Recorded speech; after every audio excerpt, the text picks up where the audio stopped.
எல்லாரையும் நான் வாழ்த்துகிறேன். கர்த்தர் உங்க ஒவ்வொருவரையும் ஆசீர்வதிப்பாராக. ஆமேன், ஆமேன். பொதுவாக என்ன கவனிங்களேன், அதாவது உலகத்தின் பார்வையில் பொதுவாக எப்பவுமே புதிய பொருட்களுக்கு மவுஸ் அதிகம். புதிய பொருட்களுக்கு புதுசாக கல்யாணம் ஆனால் மனைவி மேலே மவுஸ் அதிகமாக இருக்கும். புதிய பொருட்கள் வாங்கினா அது மேலே மவுஸ் அதிகமாக இருக்கும். புதிய ஃப்ரிட்ஜ் வாங்கினா, புதிய டிவி வாங்கினா, புதுசாக ஆலயத்தை கட்டினா, புதுசாக வீடை கட்டினா, புதுசாக ஏதோ ஒரு பொருளை வாங்கினா அது மேலே இருக்கிற மவுஸ் எப்படி இருக்குன்னா அதிகமாக இருக்கும். அதை பார்த்து பார்த்து நம்ம என்ன பண்ணுவோம்னா சேஃப்டி பண்ணுவோம் பாருங்க. ஆமேன். ஆனால் அது கொஞ்ச நாள் பழமையாய் மாறும் பொழுது என்ன ஆகுன்னா அது யாராக இருந்தாலும் என்ன நடக்குதுன்னா அதனுடைய மவுஸ் கொஞ்சம் என்ன பண்ணுதுன்னா குறையிறத நம்ம பார்க்க முடியும். ஆமேன். என்னங்க சொல்ல மாட்டேன்றீங்க? ஆமேன். மவுஸ் கொஞ்சம் குறையிறது நீங்கள் என்ன பண்ண முடியும்? பார்க்க முடியும். எல்லாமே எல்லாருக்கும் தான். ஆமேன். ஆனால் நம்முடைய தேவன் எப்படிப்பட்டவர்னா நம்ம ரட்சிக்கப்பட்டு எத்தனை ஆண்டுகள் ஆயிருந்தாலும் அவருடைய சமூகத்தில் நம்ம போய் நிற்கும் பொழுது அவர் நம்மளை புதுசாகவே பார்க்குறார். ஆமேன். பழைய அதாவது அந்த அன்பு ஒரு நாள் என்ன பண்ணலன்னா ஒருபோதும் குறைந்து போகிறதே இல்லை. ஆமேன். நம்மளை புதுசாக பார்த்து நம்மளை ஆசீர்வதிக்கிறவர் தான் நம்முடைய கர்த்தர். ஆமேன். இன்னொன்று சொல்கிறேன், பொதுவாக இப்போ என் மனைவி என்ன யோசிக்கிறா என்னை பற்றின்னு எனக்கு தெரிஞ்சிச்சுன்னு வச்சுங்களேன், அவள் இடத்துல என்னால் என்ன பண்ண முடியாதுன்னு அன்பு காட்ட ஒரு நாளைக்கு திட்டுவா, ஒரு நாளைக்கு நல்லவன் சொல்லுவா. ஆனால் அவள் திட்டும் போது அவள் மனசு மட்டும் எனக்கு கேட்குற மாதிரி இருந்துச்சுன்னு வச்சுங்களேன், கண்டிப்பாக என்னால் என்ன பண்ண முடியாதுன்னு அவள் இடத்துல அன்பு காட்ட சொல்லுங்க முடியாது. ஆனால் நம்ம என்னென்ன யோசிக்கிறோம், நம்ம என்னென்னலாம் திட்டம் போடுறோன்றது எல்லாமே அவருக்கு தெரியும். தெரிஞ்சும் அவர் நம்மளை நேசிக்கிறார் பாருங்க. அதுதான் உண்மையான அன்பு. ஆமேன். அந்த அன்பை உணர்ந்தவர்களாக நீங்கள் வார்த்தை கேட்கணும்னு நான் விரும்புகிறேன். ஆமேன். திருவசனத்தை கேட்கிறவர்களாய் மாத்திரமல்ல அதன்படி செய்கிறவர்களாக நம்ம என்ன பண்ணணும் இருக்கணும். நல்லா கவனிங்க. ஸ்கூலுக்கு போகிற பிள்ளைங்க ஒவ்வொரு நாளும் ஸ்கூல் போகிறாங்க. அந்த அந்த அந்த மாதம் ஆப்சென்ட் ஆகுறதுல, அந்த வருஷங்களில் ஆப்சென்ட் ஆகுறதுல எல்லா கிளாஸும் அட்டன் பண்ணிடுறாங்க. அட்டன் பண்ணிட்டு எக்ஸாம் எழுதாமல் போயிட்டாங்கன்னா அவங்க அடுத்த கிளாஸ் போக முடியுமான்னு கேட்டிங்கன்னா போக முடியாது. பாஸ்டர் நாங்கள் எல்லா வாரமும் கிளாஸ் போயிட்டோம், எல்லா மாதமும் கிளாஸ் போயாச்சு, வருஷத்தில் நாங்கள் ஒரு நாள் கூட லீவு போடல, 365 நாட்களும் நாங்கள் கிளாஸ்க்கு நாங்கள் ப்ரெசென்ட் ஆகிருக்கிறோம் அப்படின்னு சொன்னாலும் எக்ஸாம் எழுதலைன்னா அவங்களால என்ன பண்ண முடியாதுன்னா அடுத்த கிளாஸ் ப்ரமோட் ஆக முடியாது. அதே போலதான் கர்த்தருடைய பிள்ளைகளே, நீங்க வார வாரம் சபைக்கு வரலாம், கர்த்தருடைய வார்த்தையை தெளிவாக கேட்கலாம், எழுதி வைக்கலாம், என்ன வேணா பண்ணலாம். ஆனா அதுல சொல்லப்படுகிற ஆலோசனையின்படி செய்யலைன்னா உங்களால ப்ரமோட் ஆக முடியாது, ஆன்சரை கர்த்தரிடத்திலிருந்து பெற முடியாது. ஆமென் சொல்லுங்க. அப்போ இங்க சொல்லப்படுகிற ஒவ்வொரு ஆலோசனையும் நீங்க கேட்கணும். கேட்கறது மட்டும் இல்லை, அதை எழுதணும். தயவு செய்து நான் சொல்றேன், படிச்ச எல்லாருமே, நீங்க எல்லாருமே மேக்ஸிமம் படிச்சிருக்கிறீங்க, ஒரு நோட் ஒன்று வாங்கி வச்சுங்க. அந்த வாரத்துக்கான டேட்டை போடுங்க. நான் மெசேஜ் கொடுக்குறேன்னா இல்லை யார் மெசேஜ், அந்த பேரை போட்டுருங்க. பேரை போட்டு அந்த தலைப்பு போடுங்க. போட்டுட்டு நாங்கள் சொல்லப்படுகிற வசனங்களை எழுதுங்க. எழுதி நீங்கள் என்ன பண்ணால் அந்த வாரங்களில் நீங்கள் அதை வச்சு மெடிடேட் பண்ணணும். இந்த வாரங்கள் ஆண்டு பேசியிருக்கிறாரே, அப்போ நம்ம சில அதாவது உங்களுக்கு சூழ்நிலை மாறும் பொழுது நீங்கள் அதன்படி இன்னைக்கு என்ன ஆலோசனை வந்திருக்கு அதன்படி நீங்கள் என்ன பண்ணணும்னா செய்ய ஆரம்பிக்கணும். செய்ய ஆரம்பிக்கும் பொழுது கர்த்தர் என்ன பண்ணுவார்னா உங்களை ஆசீர்வதிப்பார். ஆமென். நீங்கள் அப்படியே காத்துல இந்த காதில் வாங்குறீங்க, இந்த காதில் விட்டுட்டு போயிட்டீங்கன்னா அது பிரயோஜனமற்றது. புரியுதுங்களா? புரியுதுங்களா? அப்போ கேட்கிற நீங்க அதன்படி செய்யணும். ஆமென். அதனால தான் இங்கே பிரசங்கிக்கப்படுகிறது. அதனால தான் பிரசங்க நேரனே கொஞ்சம் நாங்கள் என்ன பண்ணுறோம்னா இதுக்காக ஒதுக்குறோம். ஆமென். சரி, கர்த்தருடைய வார்த்தைக்கு நேராய் நாம் கடந்து போகலாம். கவனமாக கர்த்தருடைய வார்த்தை கேட்கும்படி உங்களை அன்பாய் கேட்டுக்கொள்கிறேன். என்னோடு சேர்ந்து எரேமியா தீர்க்க தரிசன புத்தகம் 33ஆம் அதிகாரம் 3ஆம் வசனத்தை எல்லாரும் திருப்பிக் கொள்ளலாம். என்னோடு சேர்ந்து எரேமியா தீர்க்க தரிசன புத்தகம் 33ஆம் அதிகாரம் 3ஆம் வசனத்தை வாசிக்க கேட்கலாம். என்னை நோக்கி கூப்பிடு, அப்பொழுது நான் உனக்கு உத்தரவு கொடுத்து நீ அறியாததும் உனக்கு எட்டாததுமான பெரிய காரியங்களை அறிவிப்பேன். அருமையானவர்களே, இந்த மாதம் கர்த்தர் நமக்கு கொடுத்ததான வாக்குத்தத்தம்.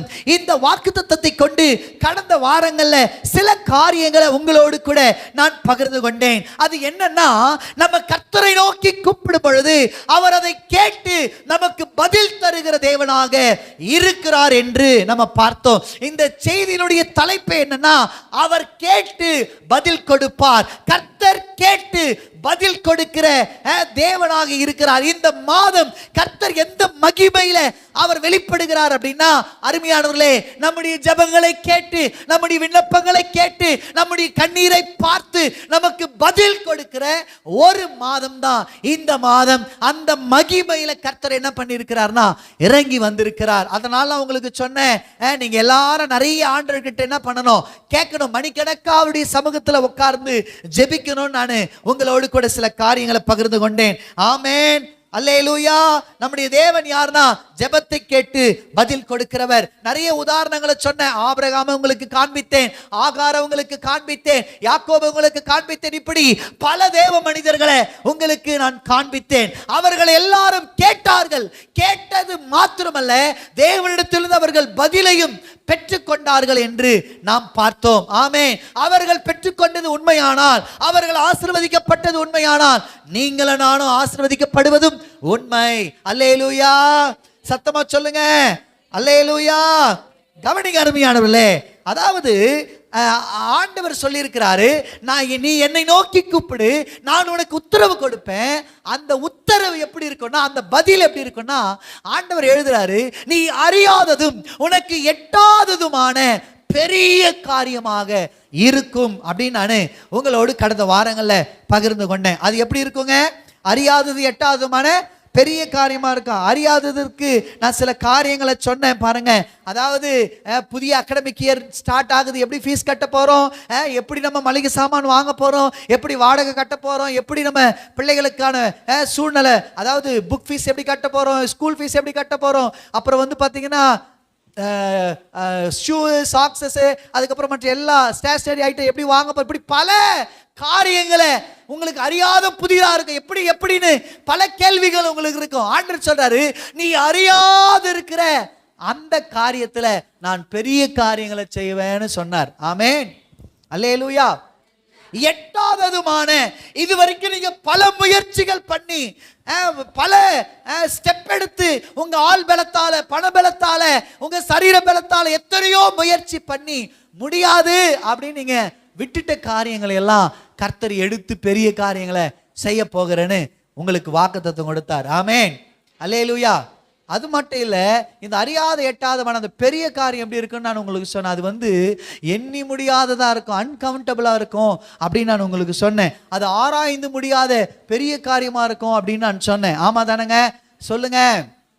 நீங்க கண்ணீரோடு விதைச்சிங்கன்னா கம்பீரத்தோடு அறுக்கிற அப்படிப்பட்ட காரியமா இருக்குன்னு சொன்னேன். ஏசாயா 45:4 இருந்து உங்களுக்கு சொன்னேன். வெண்கல கதவுகளை கர்த்தர் உடைச்சு, இரும்பு தாழ்பால்களை கர்த்தர் முறித்து, இது வரைக்கும் பிசாசு உங்ககிட்ட இருந்து திருடி வைத்திருந்த, இது வரைக்கும் சத்ரு உங்ககிட்ட இருந்து மறைத்து வைத்திருந்த எல்லா அந்தகாரத்தில் இருக்கிற, இருளில் இருக்கிற எல்லா ஒளிப்பிடத்தில் இருக்கிற புதையல்களை கர்த்தர் எடுத்து வட்டி முதலமா, இது வரைக்கும் உங்ககிட்ட இருந்து திருடனால எல்லாத்தையும் வட்டி முதலமா உங்களுக்கு கொடுக்க போகிறார் அப்படின்னு சொல்லி நான் உங்களுக்கு சொன்னேன். ஞாபகம் இருக்குங்களா? அல்லேலூயா சொல்லுங்க பார்க்கலாம். அல்லேலூயா, ஆமென். கவனிங்க, அப்போ இப்படியெல்லாம் ஆண்டவர் செய்ய போறார் அப்படின்னு சொல்லி சில காரியங்களை உங்களோடு பகிர்ந்து கொண்டேன். கவனிங்க, அதை சொல்லிட்டு நான் உங்களுக்கு ஒரே ஒரு காரியத்தை மட்டும் சொன்னேன். என்னன்னா, ஆண்டவர் சொல்றாரு, நான் உனக்கு அறியாதது எட்டாததுமான பெரிய காரியங்களை செய்வேன். அதாவது நான் பதில் கொடுப்பேன்ற அந்த பதில் எப்படி இருக்கும்னா, அறியாத எட்டாதமான காரியமா இருக்கும். நீங்க வந்து எண்ணி முடியாததா இருக்கும், ஆச்சரியமானதா இருக்கும், கம்பீரத்தோடு அறுக்கிறதா இருக்கும் அப்படின்னு சொல்லி நான் உங்களுக்கு பல காரியங்களை கடந்த வாரங்கள்ல உங்களோடு பகிர்ந்து கொண்டேன். ஆமென். இப்படியெல்லாம் நடக்கணும்னா நீங்க ஒன்று பண்ணணும். என்னன்னா, அந்த வசனத்துடைய முன்பகுதி எப்படி எழுதப்பட்டிருக்குன்னா, நீ என்னை நோக்கி கூப்பிடு அப்படின்னு சொல்லி ஆண்டவர் சொல்றார். நம்ம என்ன பண்ணணும்? ஒன்று பண்ணணும். என்ன பண்ணணும்? அவரை நோக்கி கூப்பிடணும். எல்லாம் சொல்லுங்க. ஆமா, கூப்பிடுறதுல தான் பிரச்சனையே இருக்கு அப்படின்னு நான் சொன்னேன். நீங்க கூப்பிடாததுதான் பிரச்சனை அப்படின்னு சொன்னேன். இங்க பாருங்க, எல்லாரும் என்ன கவனிங்க. நிறைய நேரத்துல நம்ம ஜெபிக்கிறது இல்லை. ஆமே, ஆண்டவர் எதிர்பார்க்கிற மாதிரி ஜெபிக்கிறது இல்லை. அல்லேலூயா. சொல்ல மாட்டேன்றீங்களே, உற்சாகமா இருக்கிறீங்களா? ஆண்டவர் எதிர்பார்க்கிற மாதிரி நம்ம ஜெபிக்கிறது இல்லை. ஒரு சிலர் எப்படி இருக்கிறீங்கன்னா, பப்ளிக்கா ஜெபம் பண்ண விட்டா மணிக்கணக்கா ஜெபம் பண்றவங்களா இருக்கிறீங்க. ஆனா பர்சனல் லைஃப்ல ஜெப வாழ்க்கை இருக்கான்னு கேட்டீங்கன்னா இல்லை. ஆமென் சொல்லுங்க. ஒரு மனுஷனை பார்த்தாலே நீங்க கண்டுபிடிச்சிடலாம். ஒருத்தர்கிட்ட ஒரு குறிப்பை சொல்லி ஜெபம் பண்ணுங்க நிக்க வச்சேன்னு வச்சுங்களேன், அவர் பாவம் கன்னியாகுமரியில் ஆரம்பிச்சு டெல்லி எல்லாம் போயிட்டு அப்படியே பாம்பே கல்கட்டெல்லாம் போயிட்டு காஷ்மீர்ல போய் முடிப்பாரு. பார்த்துருக்கிறீங்களா? அப்படின்னா நீங்க பார்த்தோன்னே புரிஞ்சிடலாம், அவர் தனிப்பட்ட வாழ்க்கையில ஜெபிக்கிறதே இல்லை மனுஷன், பாவம் இங்கதான் பிராக்டிஸ் பண்றாருன்னு அர்த்தம். நான் சொல்றது உங்களுக்கு புரியுதுங்களா? அப்போ தனிப்பட்ட வாழ்க்கையில நீங்க ஜெபிக்கிறவங்களா மாறணும், அவரை நோக்கி கூப்பிடணும். அப்பொழுதுதான் நீங்க அறியாத, எட்டாத, ஆராய்ந்து முடியாத, எண்ணி முடியாத அந்தரங்கத்தில் இருக்கிற, ஒளிப்பிடத்தில் இருக்கிற புதையல்களை கர்த்தர் உங்களுக்கு கொடுப்பார். ஆமென். போன வாரத்தில் நான் உங்களுக்கு என்ன சொல்லி கொடுத்தேன்னா, எப்படியெல்லாம் கேட்க கூடாது. நிறைய நேரத்தில் நமக்கு எப்படி கேட்கறதுன்னு தெரியும், ஆனா எப்படி கேட்க கூடாதுன்னு தெரியாது. ஆமென் அல்லேலூயா. போன வாரங்கள் ஒரு 3 காரியங்களை உங்களோடு பகிர்ந்து கொண்டேன். வேகமா சொல்லுங்க பார்க்கலாம். Very good. எப்படி கேட்கக்கூடாது? முறுமுறுப்போடு கேட்கக்கூடாது. முறுமுறுப்போட சொல்லுங்க. ஆமா ஆமா, முறுமுறுப்போட என்ன பண்ணக்கூடாது? கேட்கக்கூடாது. 2வது அடம் பிடிச்சி கேட்கக்கூடாது. Very good. என்ன பண்ணக்கூடாதுங்க? சிம்சோன் சொன்னார் பாருங்க, கட்டினா நான் அந்த பொண்ணை தான் கட்டுவேன். ஒத்த காலில் நின்னார். அவங்க அப்பா அம்மா சொல்றாங்க, ஏய் சிம்சோன், உன் மேல ஒரு பிரதிஷ்டை இருக்குடா, உன் மேல ஒரு பெரிய அழைப்பு இருக்குடா, நீ பிரித்தெடுக்கப்பட்டவன். உனக்கு ஒருவேளை கல்யாண ஆசை இருக்குன்னா, நம்ம தேசத்துல அதாவது நம்ம குலத்துல, நம்ம ரட்சிக்கப்பட்ட ஜனத்துல எவ்வளவு பேர் இருக்கிறாங்க, நான் உனக்கு கல்யாணம் பண்ணி வைக்கிறேன், நல்ல பொண்ணா பார்த்து திருமணம் செய்து வைக்கிறேன். அந்நிய பெண்ணு வேணாப்பா அப்படின்னு சொல்லும் பொழுது அவன் சொல்றான், இல்லை இல்லை அதுதான் எனக்கு வேணும்னு. நான் பாருங்க, உங்களுக்கு தெரியும், போகும் பொழுது அவன் திராட்சை தோட்டத்தின் வழியா போகிறான். ஆக்சுவலா அவன் மேல இருக்கிற பிரதிஷ்டை என்ன தெரியுமா? திராட்சை தோட்டத்து பக்கமோ திராட்சை காரியங்கள்ல அந்த பக்கமே போக கூடாது. ஆனா சார் எங்க போறாரு? திராட்சை தோட்டத்தின் வழியா போறாரு. போகும் பொழுது ஒரு பிரச்சனையை பார்க்கிறார். சிங்கம் அவனுக்கு எதிர்கொண்டு வருகிறது. அந்த சிங்கத்தை கொன்னுடுறான். கொன்னுட்டு அடுத்த முறை போகும் பொழுது என்ன நடக்குதுன்னா, அவன் யோசிக்கிறான், நம்ம கொன்னு போட்ட சிங்கம் இந்த பக்கம் தானே இருக்கு, இந்த வழி தானே இருக்கு, திரும்பவும் அந்த பக்கம் போறான். ஏற்கனவே ஒரு முறை போனது தப்பு. கரெக்டுங்களா? சொல்லுங்க. ஏற்கனவே ஒரு முறை போனது தப்பு. அவன் தப்பு செய்ய செய்ய அவன் மேல இருக்கிற பிரதிஷ்டையை அவன் இழந்துட்டே இருப்பான். பரிசுத்த ஆவியானவர் அவனை விட்டு கொஞ்சம் கொஞ்சமா விலகிட்டே இருப்பாரு. நான் சொல்றது புரியுதுங்களா? அப்போ ஏற்கனவே ஒரு முறை போனா, சிங்கம் எதிர்கொண்டு வந்தது, ஏதோ ஆவியானவர் அவனுக்கு உதவி செய்தனால ஜெயிச்சுட்டான். இப்ப 2வது முறை போறான் பாருங்க. ஆக்சுவலா திராட்சை தோட்டத்தை பக்கம் அவன் போகக்கூடாது, செத்த பிரேதங்கள் இடத்துல போகக்கூடாது. இப்ப 2வது முறை என்ன நடக்குதுன்னா, அதே தப்ப திரும்பவும் செய்யும் பொழுது செத்து போன சிங்கத்தின் இடத்துல அவன் போகிறான். அருமையானவர்களே, சிங்க கிட்ட இருந்து அவன் என்ன பண்றான்னா, தேனை எடுத்து சாப்பிட்டான், அவங்க அப்பா அம்மாக்கும் கொடுத்தான் என்று பார்க்கிறோம். நல்லா ஒன்று புரிந்து கொள்ளுங்க. அவன் மேல இருந்த பிரதிஷ்டை, செத்த பிரேதத்தை, அதாவது அது மிருகமானாலும் சரி மனிதர் யாரானாலும் அங்க போகக்கூடாது. சார் எங்க போறாரு? செத்த பிரேதத்துக்கிட்ட போறாரு. போனாரா இல்லைங்களாங்க? சொல்லுங்க. அதனால அவன் பிரதிஷ்டையே மிஸ் ஆகிற அளவுக்கு அவன் வாழ்க்கையில மிகப்பெரிய பிரச்சனைகளை அவன் பார்த்தான் என்று நீங்களும் நானும் பார்க்க முடியும். ஆமென் அல்லேலூயா. அந்த தேன் அவன் சாப்பிட்டு இருக்க கூடாது, அவன் சாப்பிட்டு அவங்க அப்பா அம்மாக்கும் கொடுக்குறான் பாருங்க. அருமையானவர்களே, இதனால அவன் பெரிய பிரச்சனையை அவன் சந்தித்தான்னு பார்க்குறோம். நல்லா கவனிங்க. உங்க மேலே என் மேலே கூட ஒரு பிரதிஷ்டையை கர்த்தர் வச்சிருக்கிறார். எத்தனை பேர் நம்புறீங்க? உங்க மேல என் மேல கூட கர்த்தர் ஒரு அழைப்பை வச்சிருக்கிறார். ஆமேன்னு சொல்ல மாட்டீங்களா? உங்க மேல என் மேல கூட கர்த்தர் ஒரு பெரிய அபிஷேகத்தை வச்சிருக்கிறார். ஆமென். ஒரு பெரிய நோக்கத்தை வச்சிருக்கிறார், ஒரு பெரிய திட்டத்தை வச்சிருக்கிறார். ஆனா நீங்க செத்த பிரேதத்திடத்துல போகும் பொழுது உங்க பிரதிஷ்டையை நீங்க இழப்பீங்க. ஆமென். செத்த பிரேதம்ன்றது என்ன தெரியுமா? அருமையானவர்களே, பாவத்துக்கு செத்து போனவங்க சிலர்லாம் பார்த்தீங்கன்னா பாவத்தை தண்ணீர் போல எடுத்துக்கொள்வாங்க பாருங்க. அவங்களுக்கெல்லாம் தப்பு செய்யறது தப்புனே தெரியாது. நான் சொல்றது புரியுதுங்களா? தப்பு செய்யறது தப்புனே தெரியாது அவங்களுக்கு. அப்படிப்பட்ட மனிதரிடத்திலிருந்து என்ன நன்மை வந்தாலும் நீங்க அதை ஏற்றுக்கொள்ள கூடாது. ஆமென். என்ன நன்மைனா வரட்டும். தேனு பிரதர், தேனு எவ்வளோ ஒரு ஸ்வீட்டான ஒரு பொருள், அதை எப்படி வேணான்னு சொல்றது? சார், அது ஸ்வீட்டான பொருளா இருக்கலாம், இருக்கிற எல்லா இனிப்புல தேன் தான் மதுரமானதா இருக்கலாம், ஆனா அது எங்க இருந்து வருது? செத்த பிரேதத்திலிருந்து வருது. அதுவும் பிரதிஷ்டையை கெடுத்து போடும். ஆமென். அல்லேலூயா சொல்லுங்க. இதுல நம்ம ரொம்ப ஜாக்கிரதையா இருக்கணும். அதுல ரொம்ப ஜாக்கிரதையா. உங்களுக்கு வர்ற எல்லா நன்மையும் நன்மையான, அதாவது வேதம் சொல்லுகிறது, நன்மையான எந்த ஈவும் பூரணமான எந்த வரமும் பரத்திலிருந்து உண்டாகி ஜோதிகளின் பிதாவினிடத்திலிருந்து இறங்கி வருதுன்னு சொல்லி நம்ம பார்க்கிறோம். அப்போ உங்களுக்கு எனக்கு வர வேண்டிய ஆசீர்வாதம் எங்கிருந்து வரணுங்க? பரலோகத்திலிருந்து வரணும். செத்த பிரேதத்திலிருந்து வரக்கூடாது. அது சிங்கமா இருக்கலாம், ஆனா அது செத்து போனது. ஆமென். அது தேனா இருக்கலாம், ஆனா அது செத்து போனது. அதிலிருந்து வருகிற ஒவ்வொன்றும் உங்க பிரதிஷ்டையை கெடுக்கும். ஆமென் சொல்லுங்க. அல்லேலூயா. அப்போ நம்ம ரொம்ப ஜாக்கிரதையா இருக்கணும் பாருங்க. சரி, எப்படி கேட்க கூடாது? அடம்பிடிச்சு கேட்க கூடாது. சிம்சோன் அடம்பிடிச்சதுனால எத்தனை பிரச்சனை. கடைசியில அவன் பிரதிஷ்டையை இழந்து மொட்டடிக்கப்பட்டு அவன் வேடிக்கை பொருள் ஆக்கப்பட்டு கண்கள் பிடுங்கப்பட்டு கடைசியில் அவன் உயிருக்கே ஆபத்தார அளவுக்கு வந்துடுச்சுங்க. கடைசியில் அவன் பெலிஸ்தியரோடு செத்து போனான்னு பார்க்கிறோம். ஆமென். ஆண்டவர் அவனுக்கு ஈவு அதாவது கிருபை பாராட்டினதுனால அவன் ஜெயிச்சு செத்தான், ஆனா செத்துட்டானே. ஆமென். அதனால தான் நல்ல ஒன்று புரிந்து கொள்ளுங்க, பிரதிஷ்டையை இழக்கிற எந்த காரியமானாலும் நம்ம வாழ்க்கையில் வரக்கூடாது. அப்போ அது எப்படி வருது? அடம் பிடிக்கிறதுனால வருது. என்ன எப்படி வருதுங்க சொல்லுங்க. அடம் பிடிச்சி கேட்கக்கூடாது அப்பா கிட்ட. நான் சொல்றது புரியுதுங்களா? புரியுதுங்களா? நீங்க எல்லாத்தையும் எழுதி அவர்கிட்ட கொடுத்து கையெழுத்து போடுங்கன்னு சொல்லக்கூடாது. புரியுதுங்களா? நீங்க எல்லாத்தையும் எழுதி வெள்ளை பேப்பர்ல நீங்க எழுதி கொடுத்து கையெழுத்து போடுங்க, கையெழுத்து போடுறீங்களா இல்லையா அப்படின்னு அவரை மிரட்டக்கூடாது. நம்ம என்ன பண்ண, வெள்ளை பேப்பர் அவர்கிட்ட கொடுக்கணும். என் வாழ்க்கை உங்ககிட்ட கொடுக்குற ஆண்டவரே, நீங்க என் வாழ்க்கை குறித்து என்ன திட்டத்தை வைத்திருக்கிறீரோ, என்ன சித்தத்தை நீங்க எழுதுங்க அப்படின்னு அவர்கிட்ட அவர் எழுதி கையெழுத்து போடுறதுக்கு நீங்க பெர்மிஷன் கொடுக்கணும். சொல்றது புரியுதுங்களா? அடம்பிடிச்சு கேட்கக்கூடாது. மூணாவது எப்படி கேட்கக்கூடாது? அவ்விசுவாசமா என்ன பண்ணக்கூடாது? கேட்கக்கூடாது. யாக்கோபுல நம்ம வாசிச்சோம், இருமனம் உள்ளவன் என்ன பண்றான்? தன் வழிகளிலெல்லாம் நிலையற்றவனா இருக்கிறான். அப்படிப்பட்டவன் அவிசுவாசம் உள்ளவன் தேவனிடத்திலிருந்து எதனா பெறலான்னு நினைக்க வேணாம். நினைக்காத. அப்படியெல்லாம் நீ அவர்கிட்ட இருந்து ஒன்னுத்தி பெற முடியாது. அவர்கிட்ட இருந்து ஆச்சரியமான காரியத்தை உன்னால வாங்க முடியாது. அவரிடத்திலிருந்து அதிசயமான காரியத்தை உன்னால வாங்க. ஏன்னா உனக்குள்ள அவிசுவாசம் குடிக்கொண்டிருக்கு, உனக்குள்ள விசுவாசம் இல்ல. ஆமென். அவிசுவாசத்தோடு நீ கேட்டியனா ஒன்னும் நடக்காது.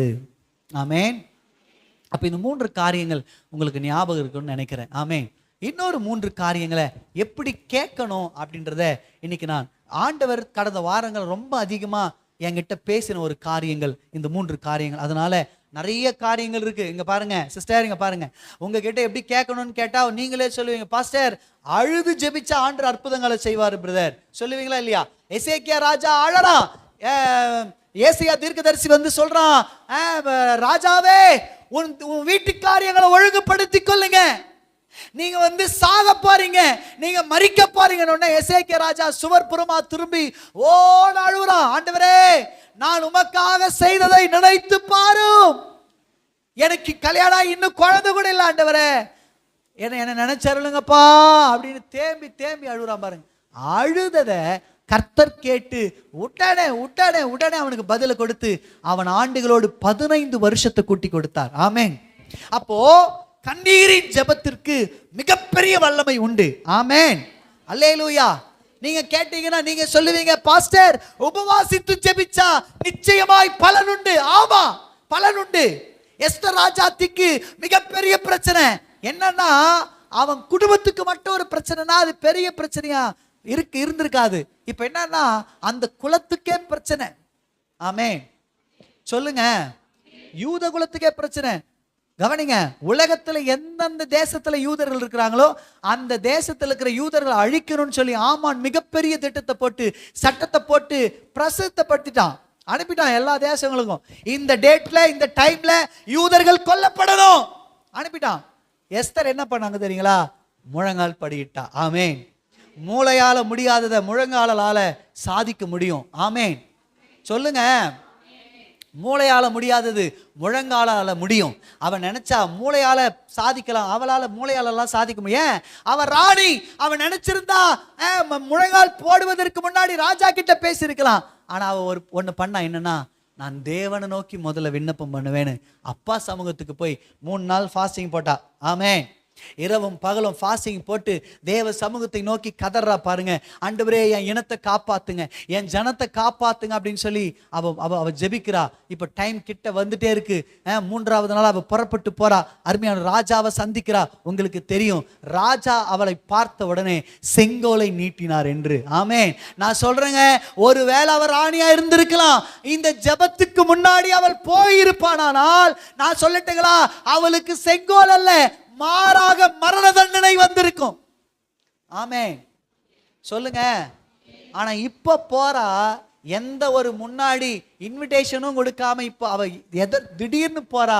அவளுக்கு ஆக்சுவலா மரண தண்டனை வந்திருக்கணும், ஆனா மாறாக செங்கோல் வந்தது. காரணம் அவளுடைய உபவாசம். ஆமென். அவளுடைய முழங்கால். அல்லேலூயா. காரியம் மாறுதலாம் முடியுங்க உங்க உபவாசம். அல்லேலூயா. சொல்லுங்க.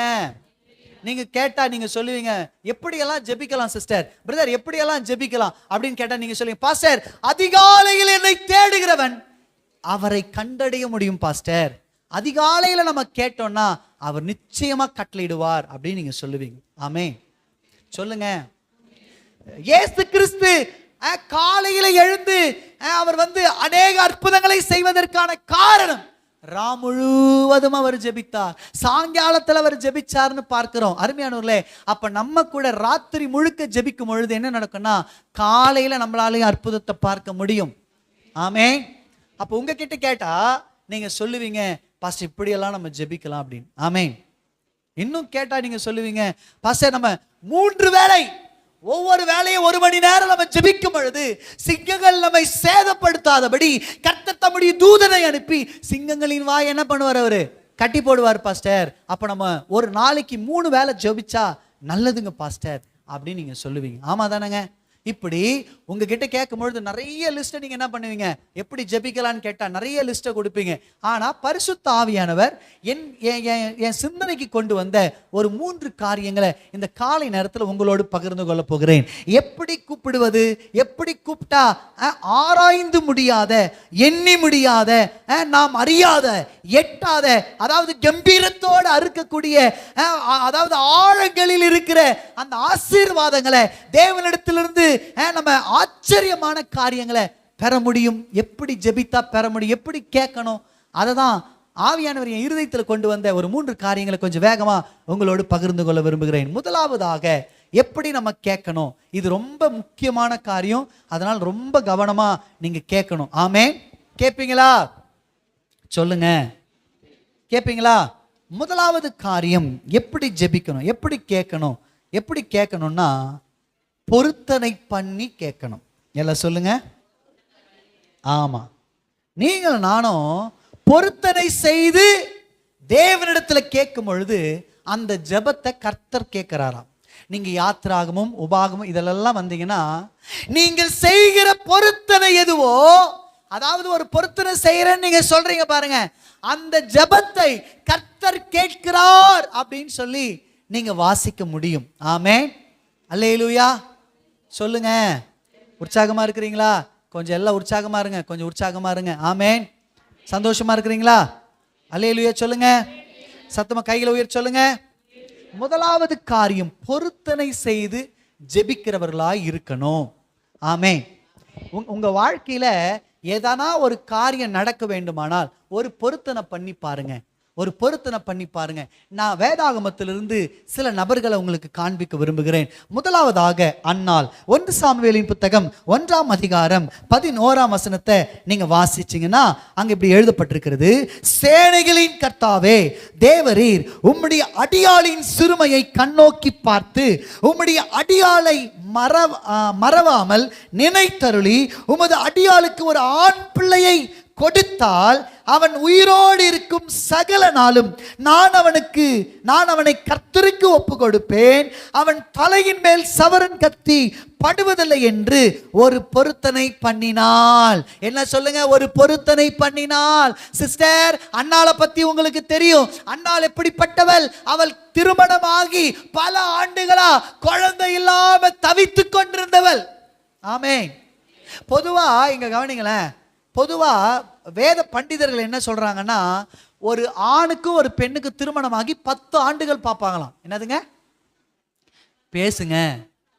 எத்தனை ஆண்டுகள்? ஆமா, நல்ல வெயில் டைம், நீங்க பேசலாம் தூங்கிடுவீங்க, அதனால என் கூட கொஞ்சம் பேசுங்க. எத்தனை ஆண்டுகள்? 10 ஆண்டுகள் பார்ப்பாங்களாம். திருமணமாகி 10 ஆண்டுல எந்த குழந்தை குட்டியும் இல்லைன்னா அந்த ஊருக்காரங்களே பஞ்சாயத்தை கூட்டி என்ன பண்ணுவாங்களாம், வேற ஒரு திருமணத்தை அந்த ஆளுக்கு, அந்த நபருக்கு, அந்த ஆணுக்கு செஞ்சு வச்சிருவாங்களாம். சிலர் யோசிக்கிறீங்க நல்ல இதுவாகுது அப்படின்னு. இல்லை, கவனிங்க கொஞ்சம். ஆமென். இங்க நான் நினைக்கிறேன், அண்ணாளுக்கு ஒருவேளை 10 ஆண்டு ஆயிருக்கலாம், 11 ஆண்டுகள் ஆயிருக்கலாம், 12 ஆண்டுகள் ஆயிருக்கலாம். ஆனா அவன் கணவனை பார்த்தா 2வது திருமணத்திற்கு அவன் ஓகே சொன்ன மாதிரி தெரியல, அவன் விருப்பப்பட்டு திருமணம் செய்த மாதிரி தெரியல. கவனிங்களேன், ஆபிரகாமுக்கு கூட கல்யாணம் ஆகி குழந்தை இல்லை. ஆனா சாராள் சொல்றா, ஏங்க நமக்கு கல்யாணம் ஆகி எவ்வளவு ஆண்டுகள் ஆயிடுச்சு, குழந்தை இல்லை, அதனால ஆகார நீங்க திருமணம் செஞ்சுப்பீங்களான்னு கேட்டா அவன் சொல்றான், நான் ரெடி அப்படின்றான். ஆனா எல்கானா, இந்த அன்னாளுடைய புருஷன் பேர் என்னதுங்க? எல்கானா. அவனை நீங்க கேட்டீங்கன்னா அவனுக்கு அதுக்கு சம்பந்தமே இல்லைன்னு நான் நினைக்கிறேன். ஆமே. ஏன்னா நீங்க அப்படியே அந்த முதல் அதிகாரத்துல நீங்க படிச்சுட்டு வந்தீங்கன்னா அவன் யார் மேல ரொம்ப அன்பா இருக்கிறான்னா அன்னாள் மேல அன்பா இருக்கிறான். நான் சொல்றேங்க, ஒரு கணவர் ஒரு மனைவி மேல அன்பா இருக்கிறாங்கன்னா அந்த மனைவிக்கு அவன் துரோகம் செய்ய மாட்டான். ஆமே, சொல்லுங்க. ஆமே. அப்ப நான் நினைக்கிறேன் இதெல்லாம் ஊருக்காரனுங்களா சேர்ந்து அவனுக்கு 2வது திருமணம் செஞ்சு வச்சிருப்பாங்க நான் நினைக்கிறேன். ஆமென். சரி, இப்ப என்ன நடக்குதுன்னா அவன் நாச்சியா இருக்கா பாருங்க, 2வது மனைவி, அவ என்ன பண்றான்னா அண்ணால புச்சி எப்ப பார்த்தாலும் டார்ச்சல், எப்ப பார்த்தாலும் நோக அடிக்கிறது. அவன் கணவர் வீட்டுல சொல்லுவான், இன்னைக்கு ஈவினிங் நம்ம ஒரு ஃபங்க்ஷன் போறோம், ஒரு காது குத்து போறோம், ஒரு திருமணம் போறோம், இல்ல ஏதோ ஒரு குழந்தை தொட்டில் போடுறதுக்கு போறோம், இல்ல வீடு கிரகப்பிரவேசத்துக்கு போறோம்னு சொன்ன உடனே அண்ணாலும் ரெடி ஆவா, பெனினாலும் ரெடி ஆவா, 2 பேருமே ரெடி ஆயிடுவாங்க. இப்போ கார் ஸ்டார்ட் பண்ணும் பொழுது அண்ணாள் இந்த பக்கம் ஏறுவா, பெனினால் அந்த பக்கம் ஏறுவா. பெனினால் முன்னாடி ஏறி உக்காந்துருவா. அண்ணாள் கதவு திறந்த உடனே, நீ நேரத்துக்கு இந்த ஃபங்க்ஷனுக்கு வர, உனக்கு என்ன குழந்தையா குட்டியா, நீ அங்க வந்தியனா உன்னை 4 பேர் 4 விதமா பேச மாட்டாங்களா? அவங்க பேசுறாங்களா இல்லையா, இவ பேசிடுறா, அவங்க பேச வேண்டியதெல்லாம் சேர்த்து. ஆமே. இப்படி பேசல உடனே திறந்த கதவை டமார்னு மூடுறா. இப்படி ஒரு நாள் 2 நாள் அல்ல, பல வருடங்கள் கடந்து போகிறது.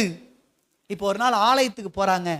ஆலயத்துக்கு அவங்களாம் அந்த சீசன் டைம்ல தான் போவாங்க. ஏன்னா தேவாலயம் எருசலேம்ல இருந்தது, சிதறி இருந்தாங்க யூதர்கள். இப்போ வருஷத்துக்கு அந்த பண்டிகை நேரத்தில் போறாங்க. போகும்போது அங்கேயும் அவளை கஷ்டப்படுத்திடுறா, பெனினால் கஷ்டப்படுத்திடுறா பாருங்க. அண்ணாள் என்ன பண்றான்னா தேவாலயத்துக்கு போறா. தேவாலயத்துக்கு போயிட்டு அவள் அழறா பாருங்க. அழுது ஜெபம் பண்றா. என்னன்னா, ஆண்டவரே, நான் எத்தனை ஆண்டுகள் சிறுமைப்பட்டிருக்கிறேன், நான் அவமானப்படுத்தப்படுறேன் அப்படின்னு சொல்லி அவ ஆண்டவர் நோக்கி ஒரு ஜெபம் பண்றா. என்னன்னா, நீர் எனக்கு ஒரு ஆண் குழந்தையை கொடுப்பீரானால். ஜெபத்துல கூட எவ்வளவு தெளிவு இருக்கு பாருங்க. நீங்க என்ன பண்ணணும்னா தெளிவா ஜெபிக்கணும். ஆமே. பொருத்தனை பண்ணுவது எவ்வளவு முக்கியமோ அந்த அளவுக்கு தெளிவா ஜெபிக்கணும். ஒரு முறை பாலியாங்கிச்சோ ஐயா, அவங்க உலகத்திலேயே மிகப்பெரிய சபையை உடையவங்க, 10 லட்சத்துக்கும் அதிகமான ஆத்துமாக்களை கொண்ட ஒரு மிகப்பெரிய ஊழியர். ஆனால் அவருடைய ஆரம்ப கட்ட ஊழியத்தில் அவர் சைக்கிளில் தான் போய் ஊழியம் செய்வாராம் பாருங்க.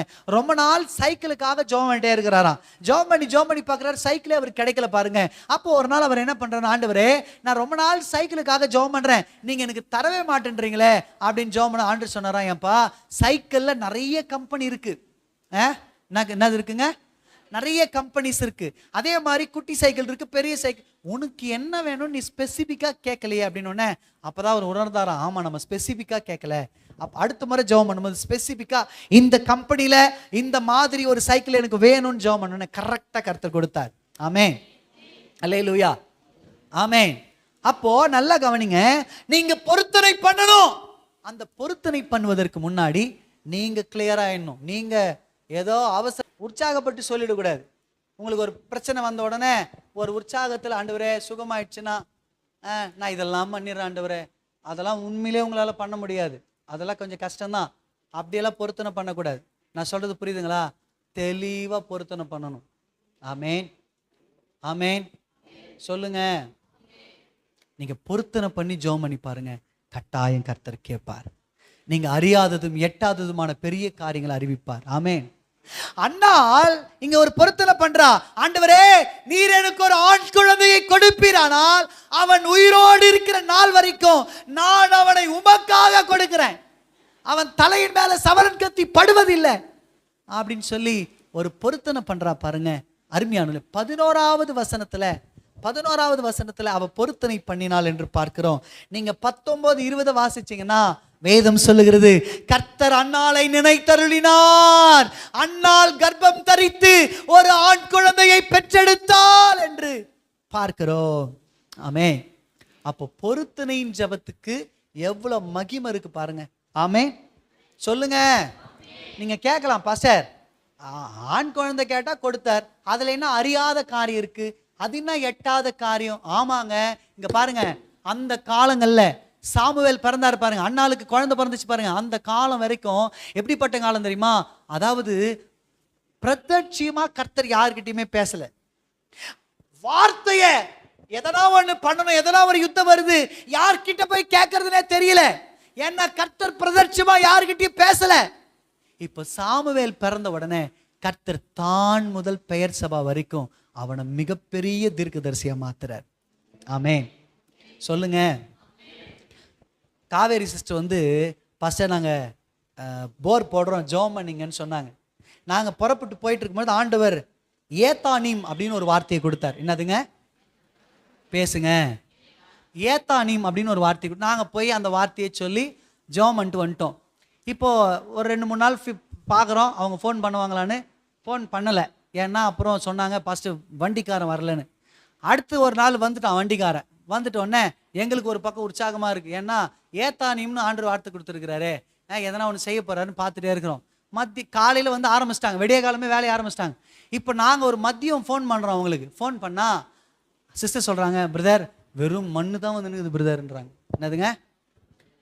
வெறும் புகை தான் வந்து நிற்குது பிரதர், ஒரே புகையாக இருக்குது பிரதர்ன்றாங்க. எங்களுக்கு புகையாக வருது. ஐயோயோ வார்த்தை சொன்னாரே நிறைவேறாமல் போயிட போதோ அப்படின்னு நான் என்ன பண்ண, கொஞ்சம் ஃபீல் பண்ண ஆரம்பித்தேன். அப்புறம் சேச்சே இந்த அவிசுவாசத்தெல்லாம் நம்ம தூக்கி போடணும், இல்லை கர்த்தர் வார்த்தையை சொன்னார்னா கண்டிப்பாக அது என்ன பண்ணால் நிறைவேறும். அதே மாதிரி ஃபோன் பண்ணாங்க, அதே மாதிரி ஆண்டவர் நல்ல ஒரு நீரூற்றை கர்த்தர் கொடுத்துருந்தார். ஆமே. இப்போ நல்லா ஒன்று புரிந்து கொள்ளுங்க, இப்போ நாங்கள் சொல்கிற வார்த்தையெல்லாம் சில நேரங்களில் அது நடக்குமோ நடக்காதோன்னு நாங்கள் ஃபீல் பண்ண வேண்டிய சூழ்நிலையில் இருக்கிறோம். ஆனால் சாமுவேலை குறித்து வேதம் சொல்லுகிறது, அவன் சொன்ன ஒரு தீர்க்க தரிசனம் கூட கீழே விழுந்து போகலையா, அவன் சொன்னது அப்படியே 100க்கு 100 நிறைவேறினதான். ஆமே. அவனை அறியாத, அதாவது பல தீர்க்கதரிசிகள் பைபிள் இருக்கிறாங்க சிஸ்டர் பிரதர், ஆனால் ஒரு தீர்க்கதரிசி ஒரு இடத்துல வாழறது இன்னொரு தீர்க்கதரிசிக்கு தெரியாது. அதாவது 12 கோத்திரம் பரவி இருக்கா, ஒரு கோத்திரத்தில் ஒரு தீர்க்கதரிசி இருப்பாரு, இந்த தீர்க்கதரிசியை பற்றி அடுத்த கோத்திரத்துக்கு கேட்டீங்கன்னா தெரியாது. அப்படியெல்லாம் இருந்திருக்கிறாங்க தீர்க்கதரிசிகள். ஆனால் சாமுவேலை குறித்து வேதம் சொல்லுகிறது, தான் முதல் பெயர் செபா வரைக்கும் அவனை அறியாத மனிதர்களே இல்லை. அவன் சொன்ன ஒவ்வொரு தீர்க்க தரிசனமும் தரையில விழுந்து போகவில்லைன்னு பார்க்கிறோம். அவ்வளோ பெரிய தீர்க்கதரிசியை கர்த்தரை பிரதர்சியமாய் தரிசிச்சு அவருடைய வார்த்தையை கேட்டு ஜனங்களுக்கு சொல்லுகிறவன் தான் யாருன்னா சாமுவேல் தீர்க்கதரிசி. ஆமென். இதுதான் நான் சொல்றேன் பொருத்தனையில் இருக்கிற பிளஸிங். ஆமென். பொருத்தனை பண்ணி ஜெபம் பண்ணா அறியாத எட்டாத நம்ம நினைச்சு கூட பார்க்க முடியாத அளவுக்கு கர்த்தர் ஆசீர்வாதத்தை கொடுப்பாரு. ஆமென். அல்லேலூயா. நீங்க யாக்கோபை எடுத்துக்கொள்ளுங்க. யாக்கோபு அண்ணனை ஏமாத்தி அப்பாவை ஏமாத்தி வாழ்ந்தலான்னு பார்த்தான். இப்ப அண்ணன் வீச்சருவோடு நிக்கிறான், டேய் என்னை ஏமாத்திட்டுல அப்பாவை ஏமாத்திட்டுல இப்பவே உன்னை போடுறோம் பாடுறான்னு நிக்கிறான் பாருங்க. அம்மா சொல்றாங்க, யாக்கோபே நீ மாமா வீட்டுக்கு போயிடுப்பா, மாமா வீட்டுக்கு ஓடிடு அப்படின்னு சொல்றாங்க. உடனே இவர் என்ன பண்றாருன்னா மாமா வீட்டுக்கு போக புறப்படுறார். வனாந்தரமான இடத்துக்கு போயிட்டார். எல்லாரால கைவிடப்பட்ட சூழ்நிலை. சூரியன் அஸ்தமிக்கிறது. அஸ்தமிக்கும் பொழுது என்ன நடக்குதுன்னா கல்லை எடுத்து தலையில வச்சிட்டார். வச்சு தூங்கினா இப்போ வேதம் சொல்லுகிறது ஒரு பெரிய ஏணி அவன் தரிசிக்கிறானா. ஆமென், ஆமென். இங்க பாருங்க, இது வரைக்கும் அவனுடைய தரிசனம்லாம் எப்படி இருந்துச்சு தெரியுமா? அண்ணனை எந்தெந்த வழியிலலாம் போனால் ஏமாற்றலாம், அப்பாவை எந்தெந்த வழியிலலாம் போனால் ஏமாற்றலாம். அவன் தரிசனம்லாம் அப்படிதான் இருந்துச்சு. முதல் முறை பரலோக தரிசனத்தை பார்க்குறான் அவன். ஆமென். பரலோக தரிசனத்தை பார்க்குறார். பார்த்து அந்த ஏணியின் உச்சியில நம்முடைய கர்த்தரை அவன் தரிசித்தான். ஆண்டவர் சொல்றாரு, யாக்கோபே நீ பயப்படாத, நீ போகிற எவ்விடத்தில் நான் உன் கூட இருப்பேன், உன்னை திரும்பவும் உன் தகப்பன் தேசத்துக்கு திரும்பி வர பண்ணுவேன், நான் உனக்கு சொன்னதை செய்வளவும் உன்னை கைவிடுவதில்லைன்னு கர்த்தர் சொல்றார். உடனே அவன் சொல்றான், ஆண்டவரே நீங்க சொன்னதை மட்டும் செஞ்சிட்டீங்கன்னா நான் புறப்பட்டு போகும்பொழுது பாதுகாப்பா போய் நான் உன்ன உணவு இருக்க இடம் நல்ல துணியை கொடுத்து என்னை திரும்பி வர பண்ணீங்கன்னா. அவன் கேட்டது என்னது? உன்னை சொல்லுங்க, இருக்க இருக்க போட ட்ரெஸ், இவ்வளோ இருந்தா போதும் ஆண்டவரே, என்னை இப்படி மட்டும் திரும்பி வர பண்ணுவீரானால் இந்த இடத்துல நான் என்ன பண்ணுவேன்? இந்த பெத்தேலிலே உமக்கு ஒரு கூடாரத்தை வீடை கட்டுவேன். என்ன கட்டுவேன்? அந்த வசனம் ரொம்ப அழகா இருக்கும். அந்த வசனத்தை எல்லாரும் நம்ம வாசிக்கலாமா? அந்த வசனத்தை நான் வாசிக்கிறேன் பாருங்க. 20வது வசனத்தை பாருங்க, ஆதியாகமம் 28:20. அப்பொழுது யாக்கோபு தேவன் என்னோடு இருந்து நான் போகிற இந்த வழியிலேயே என்னை காப்பாற்றி உண்ண ஆகாரமும் உடுக்க வஸ்திரமும் எனக்கு தந்து. 21 நான் வாசிக்கிறேன் பாருங்க, ஆதியாகமம் 28:21. என்னை என் தகப்பன் வீட்டுக்கு சமாதானத்தோட திரும்பி வர பண்ணுவாரானால் கர்த்தர் எனக்கு தேவனாய் இருப்பார் அப்படின்னு சொல்லிட்டு அவன் சொல்றான். 22வது வசனம் பாருங்க, எல்லாரும் சேர்ந்து வாசிங்க. நான் தூணாக நிறுத்தின இந்த கல் தேவனுக்கு வீடாகும், தேவரீர் எனக்கு தரும் எல்லாவற்றிலும் எனக்கு என்ன பண்ணுவேன்? தசமபாகம் செலுத்துவேன் என்று ஒரு பொருத்தனை பண்ணினான். ஆமென். அவன் கேட்டது சாப்பிட சாப்பாடு, அப்புறம் உடுத்துவதற்கு ட்ரெஸ்ஸு. ஆனா அது மட்டுமாங்க கொடுத்தாரு? கர்த்தர் அவனுக்கு 2 பரிவாரங்களை தந்து ஆசீர்வதிச்சார். ஆமென். எண்ணிக்கைக்கு அடங்காத எண்ணி முடியாத அதிசயங்களை யாக்கோபின் வாழ்க்கையில செய்தார். ஆமென். அவன் திரும்பவும் இந்த பெத்தேலுக்கு பத்திரமா வரான். வரும்பொழுது இதையெல்லாம் நினைவு கூறுறான். அருமையான நினைவு கூர்ந்து அவன் சொல்றான், வெறும் கையாய் நான் கடந்து சென்றேன், 2 பரிவாரங்கள் எனக்கு தந்தீர்.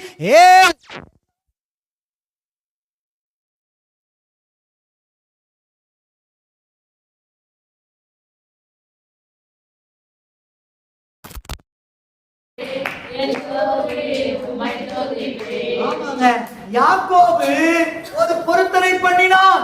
என்ன பொருத்தனை? உண்ண உணவு போன ட்ரெஸ் மட்டும் கொடுத்தீங்கன்னா ஆண்டவரே இந்த கல்ல இந்த பெத்தேலில உமக்கு ஒரு வீடை கட்டுவேன், என் தசமம் எனக்கு நான் சம்பாதிக்கிற ஒவ்வொன்றுத்திலையும் உமக்கு தசமமாக ஒரு பெணவர் பொருத்தனை பண்ணினான்.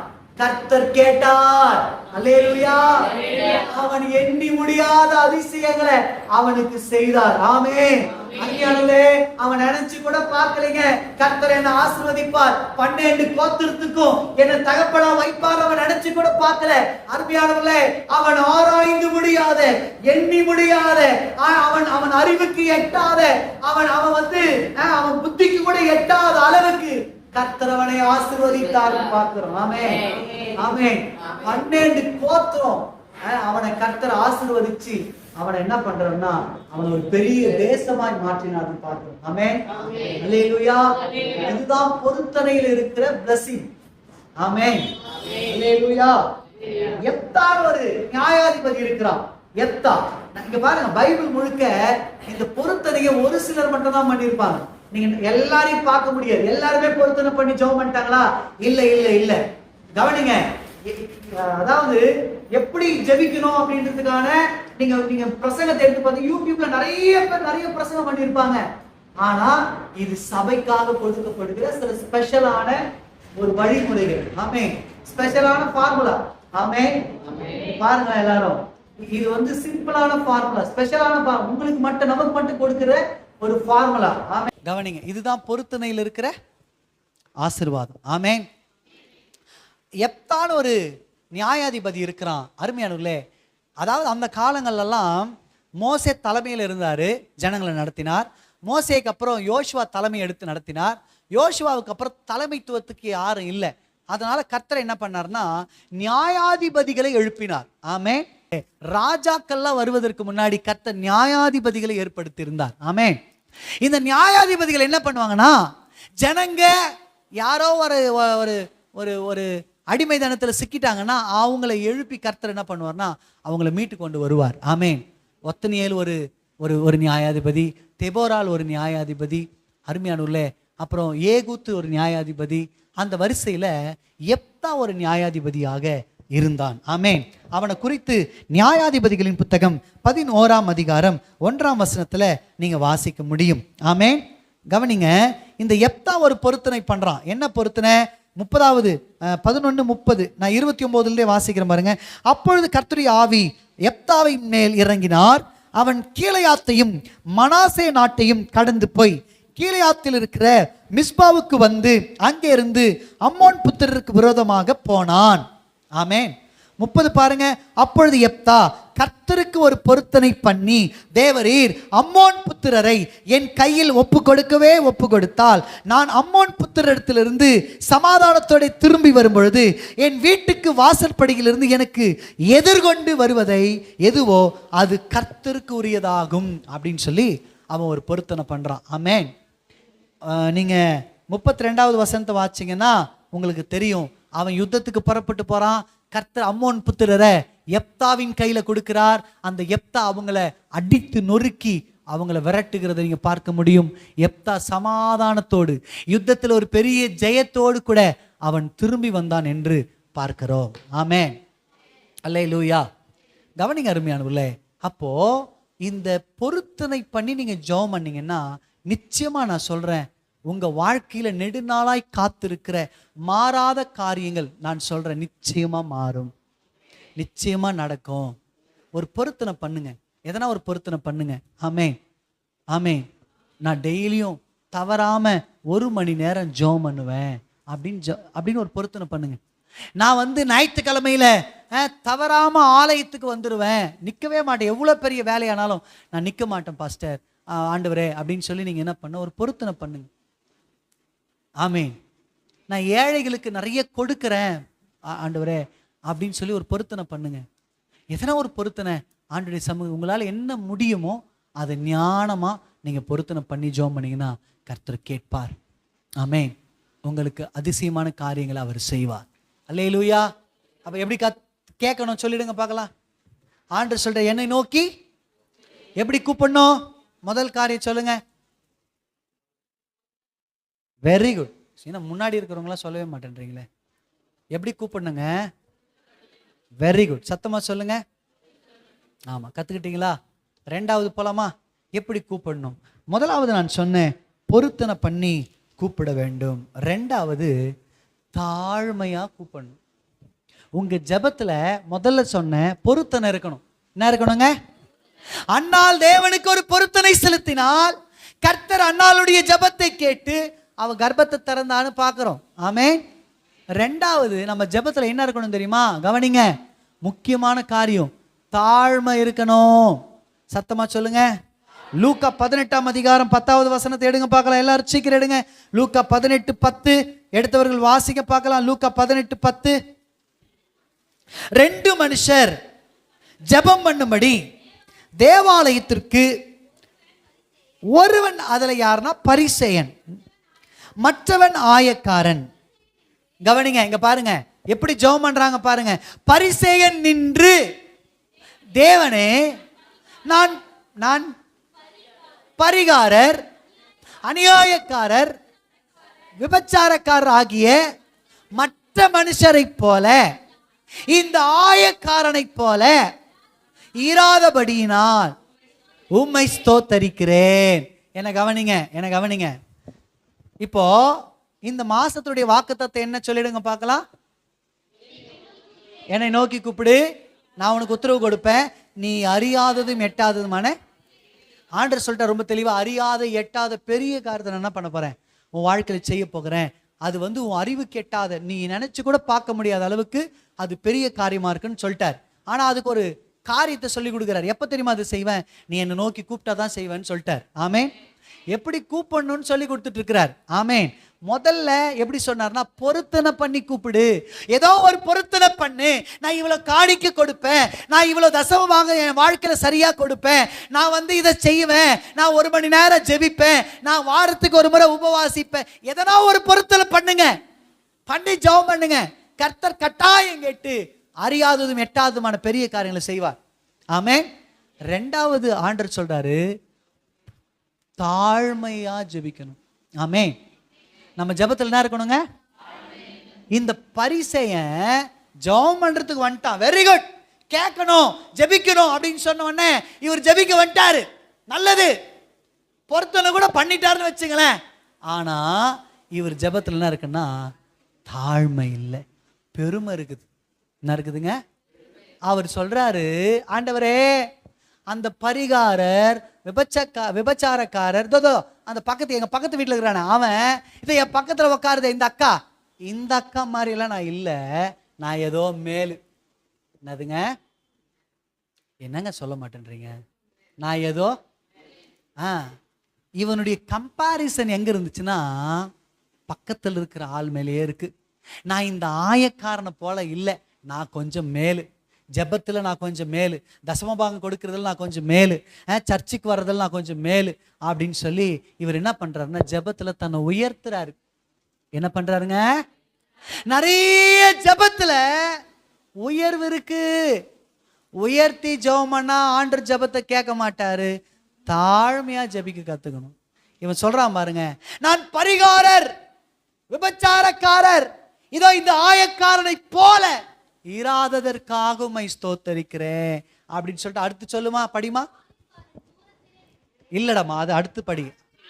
வாரத்தில் 2 முறை உபவாசிக்கிறேன், என் சம்பாத்தியத்தில் எல்லாம் தசமாக கொடுக்கிறேன் அப்படின்னு ஜெபம் பண்றான். யாருன்னா அப்படி ஜெபம் பண்றீங்களா? சிஸ்டர், உங்க தசமமாக கொண்டு வந்து கொடுக்கும் பொழுது உங்களுக்குள்ள எதனா பெருமை வருதா? ஏய் பாத்தியா, நான் கரெக்டாக தசமபாகம் கொடுக்குறேன், உங்களை யாருன்னா கொடுக்குறீங்களா? பாத்தியா, நான் கொடுக்குறேன். நீங்கள் உங்கள் தசமபாகத்தை எடுத்து நீங்கள் வைக்கும் போது உங்களுக்குள்ள அப்படிப்பட்ட பெருமை எதனா வருதா? யோசிச்சு பாருங்க. ஆண்டவருக்காக சபைக்காக எதனா ஒன்று செய்யும் பொழுது நான் அவங்கள விட கொஞ்சம் பரவாயில்ல, நல்லா செஞ்சிருக்கிறேன் அப்படின்னு பெருமை வருதா? சிஸ்டர், பிரதர், பெருமை வந்துச்சுன்னா ஆண்டவர் அதை அங்கீகரிப்பது இல்லை. ஆமென், ஆமென். ஒரு முறை ஏசப்பா ஊழியத்தின் நாட்கள்ல ஒரு சபைக்கு போறார். சபைக்கு போயிட்டு அங்க எங்க உட்கார்ற, பொதுவாக எப்பவுமே ஆண்டவர் ஸ்டேஜ்ல உட்காருவார். ஆனா இந்த முறை எங்க உட்காருன்னா, காணிக்கை பெட்டிக்கிட்ட உட்கார்றாரு. எங்கங்க உட்கார்ந்தாரு? என் கூட பேசுங்க பார்க்கலாம். காணிக்கை பெட்டிக்கிட்ட உட்கார்றாரு. ஒருத்த வரோம் 10 லட்சம் ரூபாய் போடுறான். சீஷர்கள் பார்த்து கேட்கறாங்க, ஆண்டவரே வாவ் 10 லட்சம் ஃபர்ஸ்ட் ரேங்கா? ஆண்டவர் சொல்லாரு, இல்லப்பா அவன் 5வது ரேங்க்னு வச்சுக்கோ. என்னது 5வது ரேங்கா? அப்ப இன்னும் அதிகமா போடணும் போல இருக்குது. இன்னொருத்த வரான், அவன் 20 லட்சம் காணிக்க போடுறான். உடனே சீஷர்கள் பார்த்து, வாவ் 20 லட்சம் ஆண்டவரே, நம்ம மிக்சர் போர்டு வாங்கலாம் நினைச்சோமே, அதுல வாங்கிடலாம். நம்ம ஸ்பீக்கர்ஸ் வாங்கலாம் நினைச்சோமே, இதுல வாங்கிடலாம். இவன் ஃபர்ஸ்ட் மார்க்கா? ஆண்டவர் சொல்றாரு, இல்லப்பா இவனுக்கு 4வது ரேங்க் கொடுக்கலாம். என்னடா இது 20 லட்சம் போட்டா 4வது ரேங்கா? அதுக்காக நீங்க 20 லட்சம் போடா முட்டு போறீங்க, 4வது ரேங்க் தான் கொடுக்குறாருன்னு. ஆமென் சொல்லுங்க. இப்படி போட்டுட்டே இருக்கிறாங்க. ஒவ்வொருத்தருக்கும் ஒவ்வொரு ரேங்க் கொடுத்துட்டே இருக்கிறார். ஒரு ஏழை விதவை, ஒரு ஏழை அம்மா, அந்த அம்மா டொங்குன்னு 2 பணம் போடுது. டொங்குன்னு காயின்ஸ் தான் போடுது அந்த அம்மா. உடனே சீஷருக்கெல்லாம் மூஞ்செல்லாம் ஒரு மாதிரி ஆயிடுச்சு. அவங்களுக்கு என்னதுங்க? சத்தமா சொல்லுங்க. மூஞ்செல்லாம் ஒரு மாதிரி ஆயிடுச்சு. இப்போ ஆண்டவர் பக்கம் திரும்பி, ஆண்டவர் இந்த அம்மாவுக்கு ஒரு லாஸ்ட் ரேங்க் குத்தலாமா? ஆண்டவர், யோ அந்த அம்மா தான் ஃபர்ஸ்ட் ரேங்க், அந்த அம்மா தான் ஃபர்ஸ்ட் ரேங்க். இவங்களுக்கு ஒண்ணுமே புரியல. என்னடா 2 பணம் போச்சு, அது ஃபர்ஸ்ட் ரேங்கா? ஆமாப்பா, அதுக்கு ஆவிக்குரிய அர்த்தங்கள் பல இருக்கு. அதுல ஒரு அர்த்தத்தை சொல்றேன். மற்றவெல்லாம் போடும்பொழுது பெருமையில போட்டான். நான் எவ்வளவு போடுறேன் பாத்தியா, நான் எவ்வளவு கொடுக்குறேன் பாத்தியா. ஆனா அந்த அம்மா தன்னை தாழ்த்தி தனக்கு உண்டான எல்லாவற்றையும் போட்டுட்டான். ஆமென். தன்னைத்தானே தாழ்த்துகிறவன் உயர்த்தப்படுவான். ஆமென். தன்னைத்தானே உயர்த்துகிறவன் தாழ்த்தப்படுவான். பெருமை உள்ளவனுக்கு கர்த்தர் எதிர்த்து நிற்கிறார், தாழ்மை உள்ளவனுக்கோ கர்த்தர் கிருபை அளிக்கிறார். ஆமென். இப்ப இந்த பரிசேயன் ஜெபம் பண்ணிட்டான். இப்ப ஆயக்காரனுடைய ஜெபத்தை பாருங்க, படிங்க சிஸ்டர். ஆயக்காரன், இங்க பாருங்க, இங்க பாருங்க, இந்த வார்த்தை ரொம்ப முக்கியம். எல்லாரும் இங்க கவனிங்க. ஆயக்காரன் தூரத்துல நின்று, பரிசேயன் எங்க நின்னா? அக்கா இங்க கவனிங்க, பரிசேயன் எங்க நின்னா? சர்ச்சுக்குள்ள வந்தான். ஆயக்காரன் எங்க நிக்கிறான்? வாசப்படில நிக்கிறான். ஏன்? அவனால வரத்துக்கு மனசு இல்ல, அவனால உள்ள வருவதற்கு தயக்கம், அப்படியே இடிக்குது. அவன் செஞ்ச பாவெல்லாம் முன்னாடி வருது. இப்ப அவன் ஜெபம் பண்றான், பாவியாகி என் மேல் கிருபை. அதாவது உள்ள வரத்துக்கு மனசு இல்ல, வெளியிலேயே நிக்கிறான். கண்களை வானத்துக்கு நேரம் ஏறெடுக்க கூட அவனுக்கு துணிவில்லை. துணிவில்லாததுனால இங்க பாருங்களேன், நிறைய நேரத்துல நான் சொல்லுவேன், என் ஜபாரிக்கு நான் போகும்பொழுதெல்லாம் எக்ஸ்ட்ரா தூங்கிட்டேன்னு வச்சுங்களேன், எக்ஸ்ட்ரா 1 மணி நேரம் தூங்கிட்டேன்னு வச்சுங்களேன், நான் யோசிச்சுனே இருப்பேன், இன்னைக்கு 3 மணிக்கு வந்து ஜெபம் பண்ணண்டா, இல்லை ஒரு அப்படி நினச்சினே இருக்கேன்னு வச்சுங்களேன். சில நேரத்தில் டயர்டில் தூங்கிடுவேன். ஒரு 1/2 மணி நேரம் 1 மணி நேரம் தூங்கிட்டேன்னு வச்சுங்களேன். அந்த 1 மணி நேரம் கழிச்சு என் ஜபாரிக்கு போனோம்னா எனக்கு கொஞ்சம் நெருடலாக இருக்கும், கஷ்டமாக இருக்கும். அவ்வளோ சீக்கிரத்தில் என்னால் என்ன பண்ண முடியாதுன்னா கனெக்ட் ஆகவே முடியாது. என்னென்னவோ பண்ணுப்பேன், எவ்வளோ நேரம் ஸ்தோத்திரம் பண்ணி ஜெபம் பண்ணி, ஆண்டவரே மன்னிங்கப்பா, தூங்கி போட்டோம்பா, மன்னிச்சிருங்கப்பா. இந்த இருதயம் இருக்கணும். என்ன துணிகர வேணாலும் பண்ணிட்டு நீங்க பாட்டுக்கு வந்து உக்காந்து நீங்க பாட்டுக்கு என்ன வேணா பண்ணிட்டு போயிடலான்னு நினைக்க கூடாது.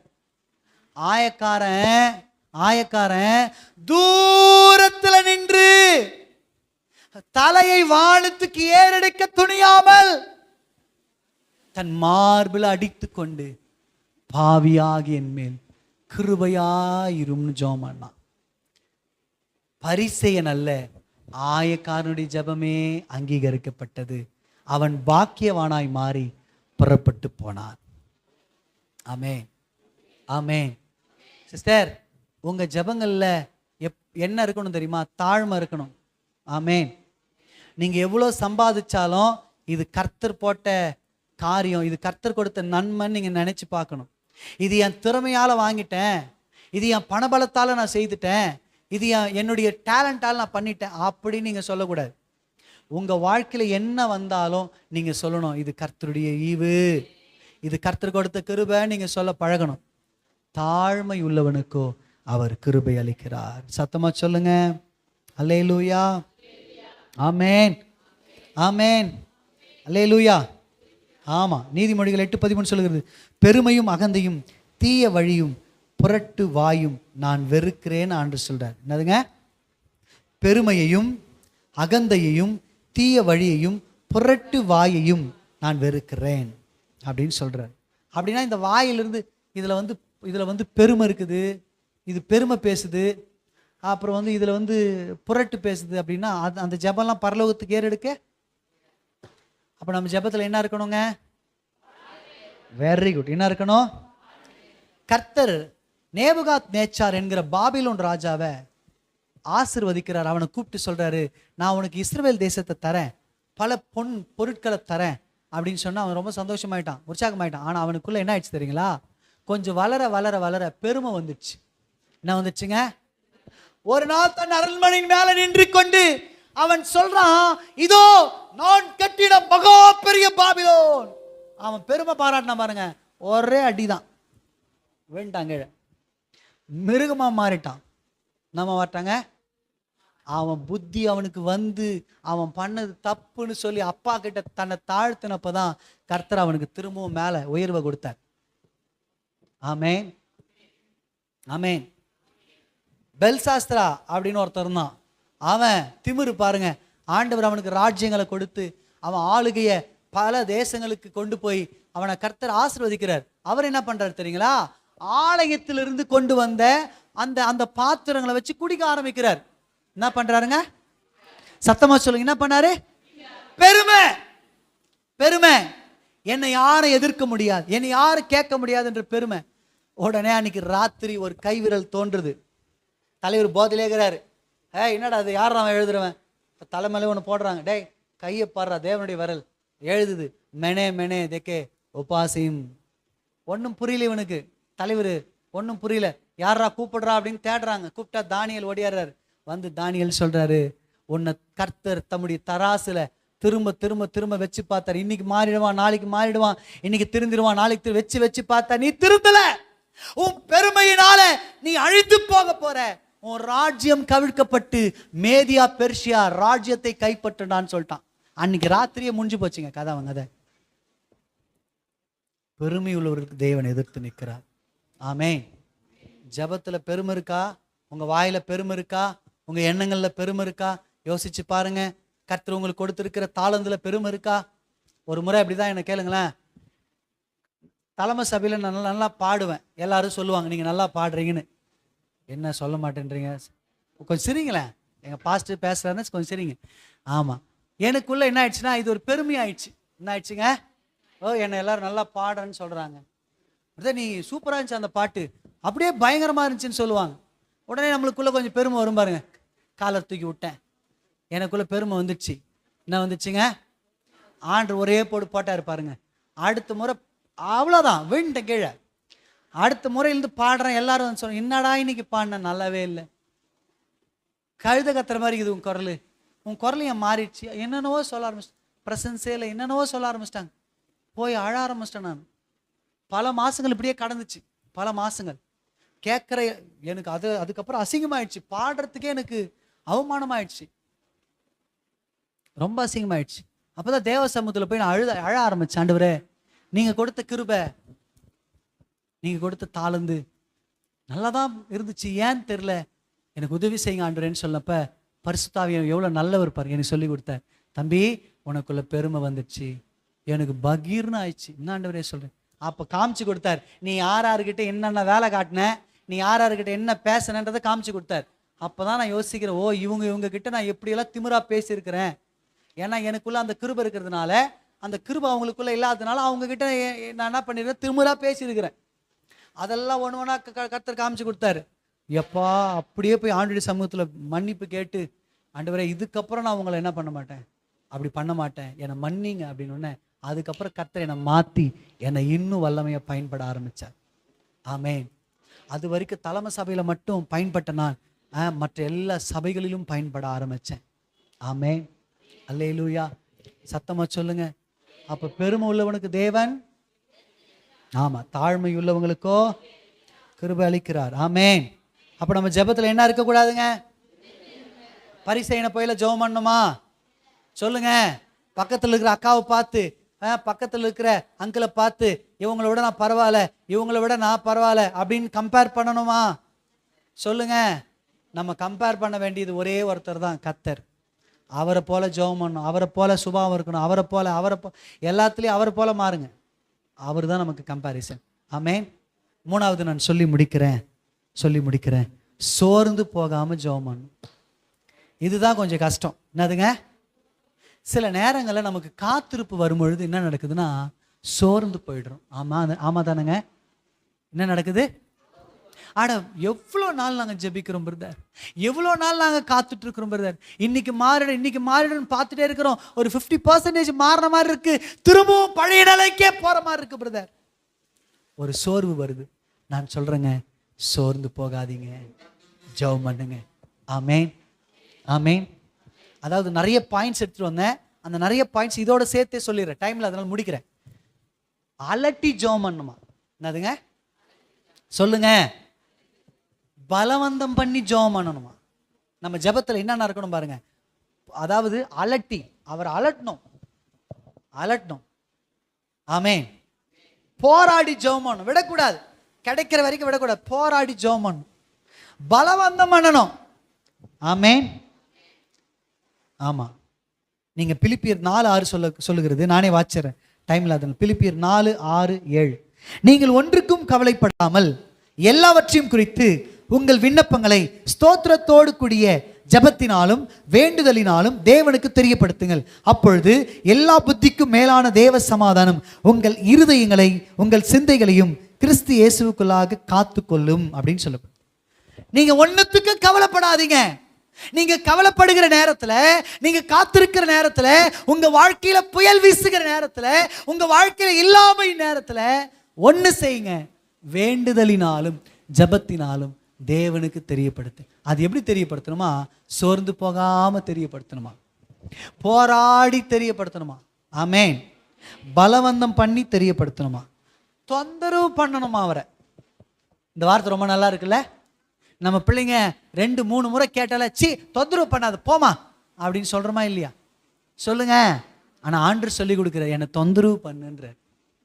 எவ்வளவு நல்ல ஆண்டவர் பாருங்க. என்ன பண்ணணுமா? சத்தமா சொல்லுங்க. தொந்தரவு பண்ணுவீங்களா? தொந்தரவு பண்ணுவீங்களா? தொந்தரவு பண்ணுங்க.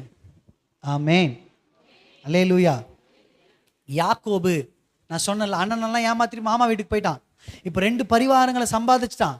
இப்போ 20 வருஷம் கழிச்சு திரும்பி வராரு. திரும்பி வரும்பொழுது இவருக்கு ஒரு பயம் வந்துடுச்சு. என்ன பயம்?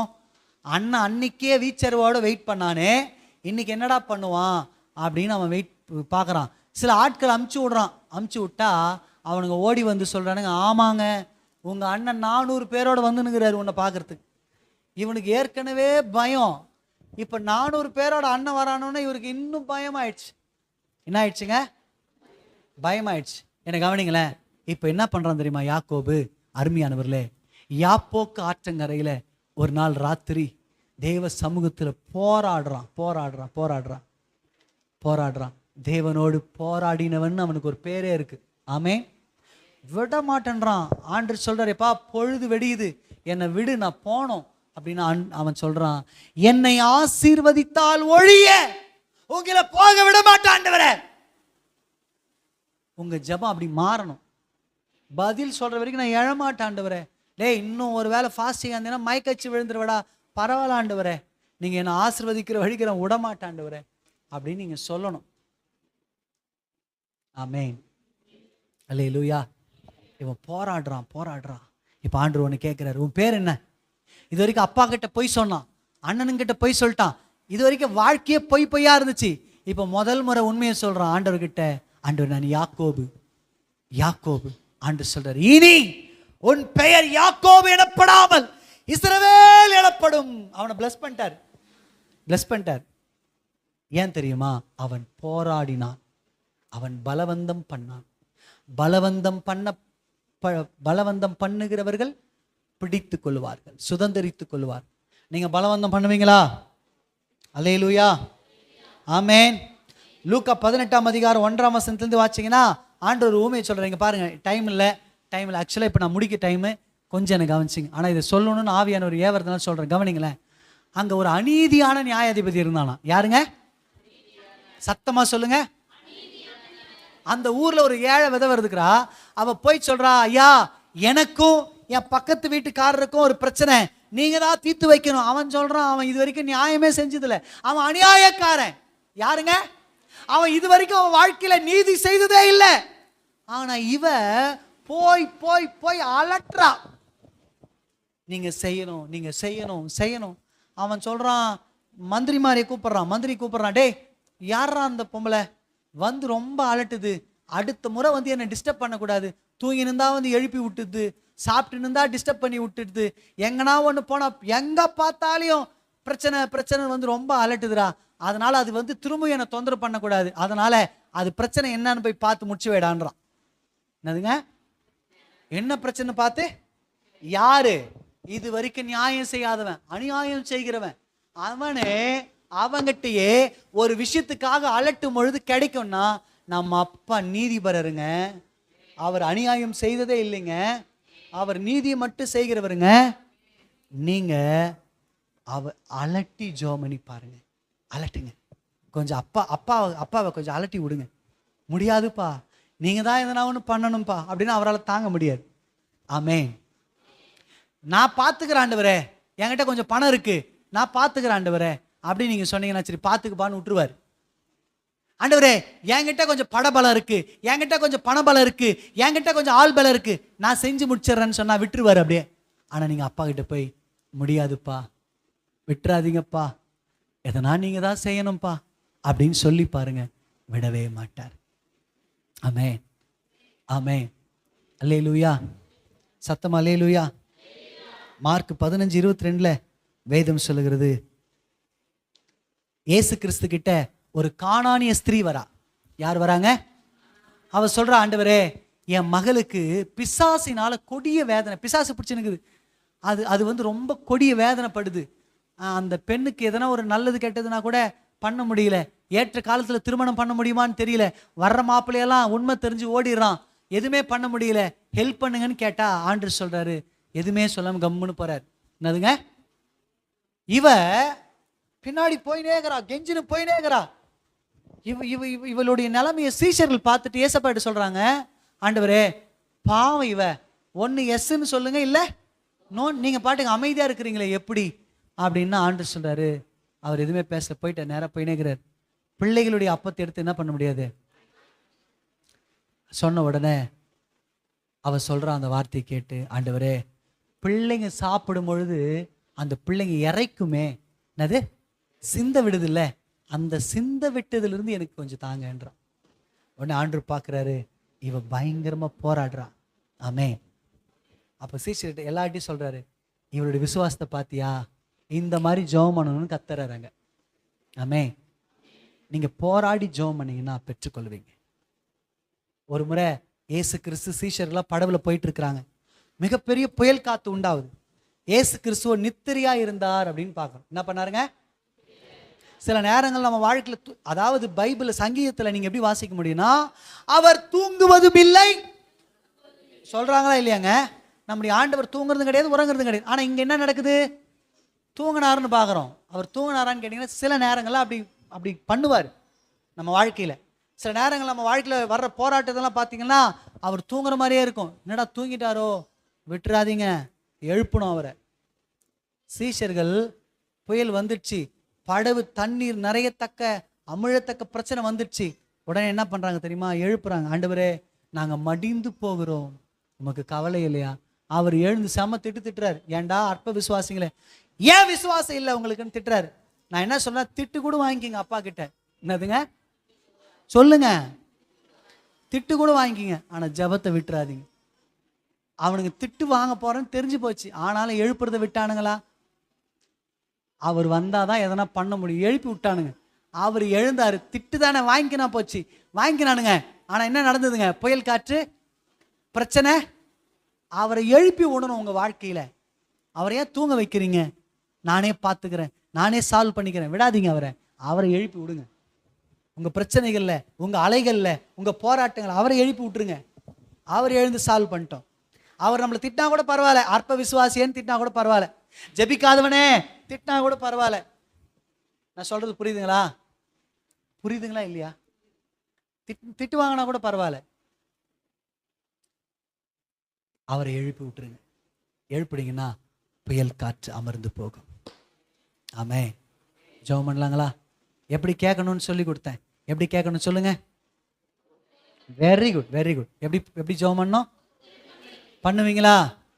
உங்களால ஞானமா பொருத்தனை பண்ணணும், ஞானமா பொருத்தனை பண்ணணும், ஞானமா பொருத்தனை பண்ணணும். பொருத்தனை பண்ணீங்கன்னா அது செய்யணும், சரிங்களா. அதனால ஞானமா உங்களால செய்ய முடிஞ்சதை பொருத்தனையா பண்ணுங்க. பண்ணி நீங்க அதை செய்யுங்க. நீங்க பொருத்தனை பண்றது அவர் கேட்பார், கண்டிப்பா ஆச்சரியமான காரியத்தை செய்வார். ஜெபம் பண்ணலாங்களா. எல்லாரும் முழங்கால் படிடுங்க பார்க்கலாம். ஹல்லேலூயா. எண்ணி முடியாத அற்புதங்கள் என் வாழ்வில் செய்பவரே, எண்ணி முடியாத அதிசயங்கள் என் வாழ்வில் செய்பவரே, கோடி கோடி நன்றி சொன்னாலும்